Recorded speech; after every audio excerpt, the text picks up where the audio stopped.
1 से लेकर 8 तक क्वेश्चन है, इसमें से एक क्वेश्चन क्या होगा, लड़ेगा। एमसी की स्विच गिराइए, पंखा बंद कीजिए तो सबको उछला कर ऐसा पंखा बंद कीजिए। चलिए 3 नंबर क्वेश्चन आपका प्रश्न है 4/x प्लस 3y बराबर 14, 3/x माइनस 4y बराबर 23। समीकरण 1 समीकरण ध्यान से सभी बच्चे देखेंगे। फर्स्ट प्रश्न है 4/x है बच्ची है बच्चिया दीपिका, क्या बात है? टीचर का उम्र तुम्हारे से लगभग 15-20 साल बड़ा है।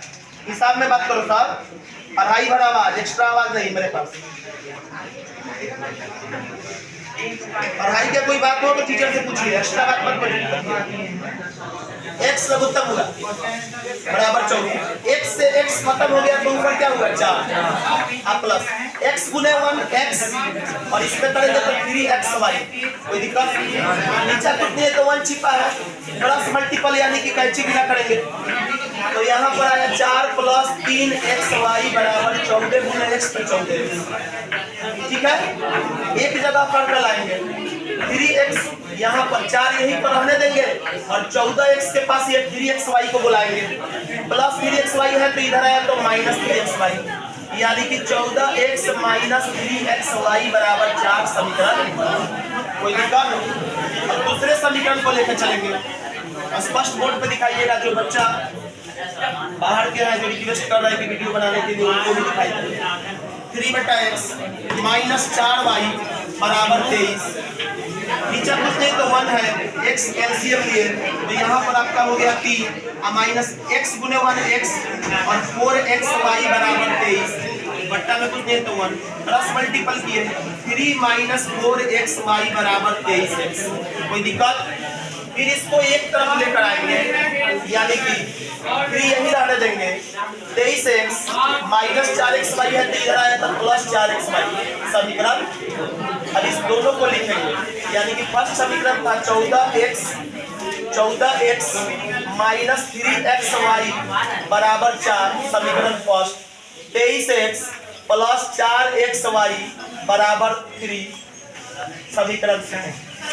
ऊपर से नीचे गुना करेंगे जैसे सिखाया है, तो ऊपर 23 से गुना 23 इंटू 14x माइनस 3xy बराबर 4 और यहाँ पर हो जाएगा 14 इंटू 23x प्लस 4xy बराबर 3। किसी को कोई डाउट? यहाँ तक सब दिखा देना पहले। चलिए 14 से 23 में गुना कीजिएगा, बताइए तो अंकित कितना आएगा? 14 से 23 में गुना कीजिएगा 322 x अब माइनस 23 गुने 3 69xy, 23 गुने 4 चलती है 12 और 8 1 9 92, 14 गुने 23 322x प्लस 14 चौका 56xy और 14 तिया 42। चिन्ह बदलेंगे, सिखाया ना सबको, बोलिए। प्लस है तो क्या कर देंगे? प्लस है तो 322 से 322 खत्म, ये प्लस का चिन्ह का वैल्यू खत्म हो जाएगा। माइनस माइनस को जोड़ते हैं, चिन्ह माइनस का होता है, आप सभी को मालूम है। यहाँ पर 9 6 15 6 5 11 1 12 माइनस में 125xy, ये घटेगा तो 0, 9 में 4 गया तो 5, xy बराबर 50 बट्टा माइनस 125, 25 दूना 50, 25 बचे 125, xy बराबर माइनस 2 बटा। आपका xy निकला, आपको निकालना क्या है? x और y, और यहाँ पे क्या निकला है? xy। अब इसको क्या करेंगे? समीकरण 1 में xy बराबर माइनस 2 बटा 5 रखने, और समीकरण 1 क्या था? 14x माइनस 3xy बराबर 4, माइनस 3xy बराबर 14x माइनस 3 गुने माइनस 2 बटा 5 बराबर 14x माइनस माइनस प्लस 3 दूनी 6 बटा 5 बराबर 4। कोई दिक्कत? चलिए 14x बराबर 4 माइनस 6 बटा 5, नीचे कुछ नहीं है तो 14x बराबर 5 लघुत्तम है, 5 का 20 और माइनस 6, 14x बराबर 20 में 6 गया तो 14 बटा में कोई दिक्कत? 14 से 14 ऊपर ऊपर कट गया तो x बराबर कितना आया? 1/5 1/5 ठीक है। पंडित जी या तो भोजपुरी बोलिए या नहीं तो हिंदी बोलिए। हम कह रहे हैं 1/, तो आप बोल रहे हैं 5। एक वर्ड में बोल रहे हैं मदर, एक वर्ड में बोल रहे हैं बाबूजी। या तो पापा कहिए या नहीं तो बाबूजी कहिए। देखिए बेटा बाप, हम बोल रहे हैं 1/, तो बोल रहे हैं 5 1/5 बोलिए। आप इतने तेज तरह के विद्यार्थी हैं, सुबह नहीं देंगे। और फिर से हम लोग आएंगे वही बात समीकरण 1 में। फिर से कहाँ आएंगे? समीकरण 1 में। क्यों आए? क्योंकि अभी तक समीकरण 1 में इसलिए नहीं, अभी तक हमको ओरिजिनल x और y का मान नहीं निकला था। किसका निकला था? x y का। तो जब ओरिजिनल x का मान निकल गया तब हम कहाँ पर आएंगे? समीकरण 1 में x बराबर 1/5 रखने पर समीकरण 1। समीकरण 1 आपका क्या था? 14x - 3xy बराबर 4। जहाँ जहाँ x है यहाँ पर 1/5 पुट कीजिए। 3 गुने 1/5 मल्टीपल y है ना, x के जगह पर 1/5 बराबर 4। 14 गुने 1 14/5 -3 गुने 1 3/5 इंटू के y बराबर 4। एक जात को एक जात के पास लेकर जाइए, यानी कि 14/5 के पास ये दौड़ के आएगा -4 हो जाएगा, क्योंकि इधर +4 है, बराबर किधर आया तो -4 नीचा हुआ 1। और जब इधर से इधर ये आया तो ये y वाला भी इधर जाएगा अकेले, यानी कि अपना जात के पास आ गया। तो इससे यहाँ से हटना पड़ेगा प्लीज। तो -3/5 है बराबर उधर गया था 3/5y। इसका एलसीएम हो गया 5 और यहाँ पर 14 अपन 14 और 3/5y। 14 में से 20 नहीं जाएगा तो 20 में से 14 जाएगा तो आएगा 6। 20 12 है, इसके बगल में माइनस का चिन्ह है तो -6/5 बराबर 3/5। आप देखिए यहाँ पे 5 से 5 नीचा नीचा कटता है जब सेम होता है, या ऊपर ऊपर भी कटता है, ठीक है। और ये 3 दूनी 6 यानी कि -2।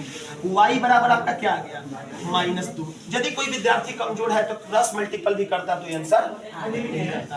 यानी कि x का मान 1/5 और y का मान -2। हो सके कि आपका ये परीक्षा में प्रश्न आ सकता है, ठीक है।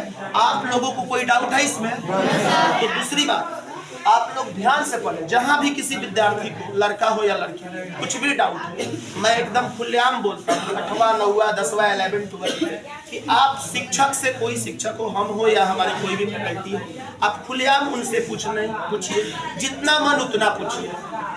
जो आपको डिस्कशन मन में करना है, जो आपको शिक्षक से पूछना है, वो बात आप 100% उनसे पूछिए।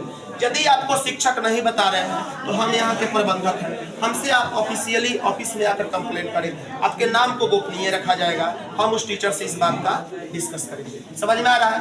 और आप लोग थोड़ा सा ध्यान दीजिए सभी विद्यार्थियों से, ये मैं कहना चाह रहा हूँ कि अभी 9th का नया बैच लंच किया है, 11th का नया बैच लंच किया है। 11th में लगभग 25 विद्यार्थी आकर पढ़ रहे हैं, 9th में भी 45 विद्यार्थी का एडमिशन हो चुका है।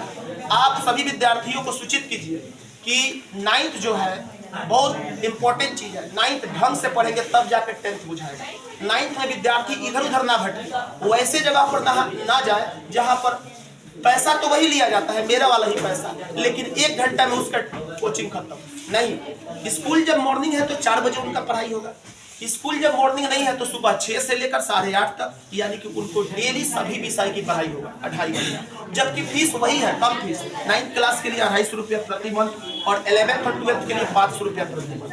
12th में हो या आप 9th में हो, सब सब्जेक्ट डेली पढ़ना चाहिए। सब सब्जेक्ट थोड़ा थोड़ा जब डेली पढ़िएगा तब जाके आप पर एक बड़ा सा बोझ नहीं होगा।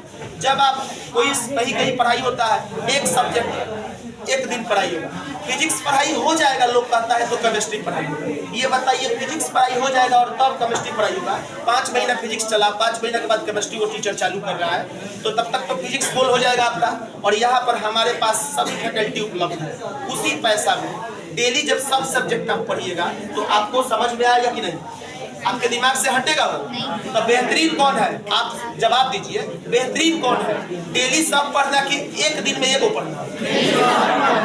और यही कारण है डेली सब पढ़ाने का कि हम हमेशा बेस्ट रिजल्ट देते हैं और बेस्ट रिजल्ट में हम शामिल होते हैं। और इस साल भी मुझे आशा नहीं 100% विश्वास है कि हम लोग आगे करेंगे और कुछ अच्छा करेंगे। ठीक है, तो आप अपने गांव के सभी बच्चों से सूचित कर दें कि सर के यहाँ बादशाह ट्यूटोरियल जगदीशपुर सर के यहाँ नया बैच लॉन्च हो चुका है 9th क्लास का और 11th क्लास का। 11th ढंग से पढ़े तब जाके 12th पढ़ाएगा। ऑब्जेक्टिव सब्जेक्टिव टोटल डिस्कशन अभी से जून महीना से मेरे यहाँ ऑब्जेक्टिव का डिस्कशन होने लगेगा 12th क्लास के लिए, 10th क्लास के लिए। और जगह अभी पढ़ाई हो रहा है तब तक मेरे यहाँ ऑब्जेक्टिव डिस्कशन चाहिए। सबसे आगे सबसे अलग मास साइंस। ठीक है, आप लोग उतारिए, हम ब्रेक लेते हैं, फिर मिलते हैं छोटी सी ब्रेक के बाद इसी जोश और उत्साह के साथ। जय हिंद, जय भारत।